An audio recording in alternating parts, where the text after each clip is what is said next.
আসসালামু আলাইকুম সবাইকে।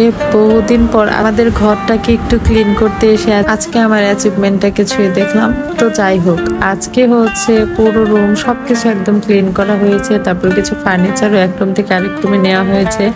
আর কি আমরা তো বাসায় কেউই থাকে না সেরকম, শুধু আমার মা বাসায় একাই থাকে। তো যখন আর কি বাসায় আসা হয় একটু চেষ্টা করা হয় যেন তাকে যে কোনোভাবে হোক একটু সাপোর্ট করার। তো সেই কারণে আর কি সে যেভাবে বলছিল তো রুমটাকে একটু সেভাবেই গুছিয়ে দেওয়ার চেষ্টা করছিল। সময়ের সাথে সাথে সবকিছুই কেমন যেন চেঞ্জ হয়ে যায়, তাই না? এই সোফা সেটটা যখন আমাদের প্রথম বানিয়েছিল, আর এই ড্রেসিং টেবিলটা আমার সেই ছোটবেলার আমার অনেক বেশি শখের ছিল এই ড্রেসিং টেবিলটা। তো সেই কারণে আমার বাবা অনেক শখ করে আমাকে এটা বানিয়ে দিয়েছিল।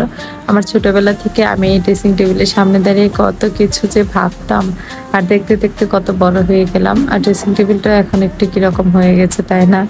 আসলে সময়ের সাথে সাথে এর জন্য সবকিছুই অনেক পরিবর্তন হয়ে যায়। এখন আমিও যেমন বড় হয়ে গেছি, আমার যত ফার্নিচার ছিল ছোটবেলার অনেক শখে, সেগুলো কেমন যেন অনেক বেশি বয়স হয়ে গেছে, পুরাতন হয়ে গেছে সব ফার্নিচার গুলো। তারপর আর কি নিজের সকল কাজগুলো একটু শেষ করে নিচ্ছিলাম। কারণ হচ্ছে আমি তো আগের ভিডিওতে বলেছিলাম যে পরের দিন যেহেতু আমার শ্বশুর বাড়ির লোকজন আসবে, কয়েকজনকে বলা হয়েছিল আর কি। তো সেই কারণে রুমটাকে একটু সুন্দরভাবে গুছিয়ে নিচ্ছিলাম।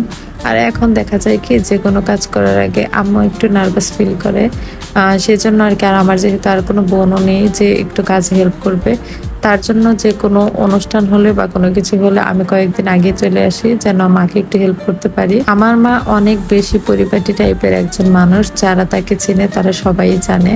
সে এখন হয়তো বা একটু বয়সের কারণে সবকিছু করে উঠতে পারে না একা একা, যার কারণে একটু হেল্পিং হ্যান্ডকে রাখা হয়েছে। বাট যাকে রেখেছে সেও একটু বয়স্ক, যার কারণে দুজনে মিলে আর কি যতটুকু পারে তো ক্লিন রাখার চেষ্টা করে।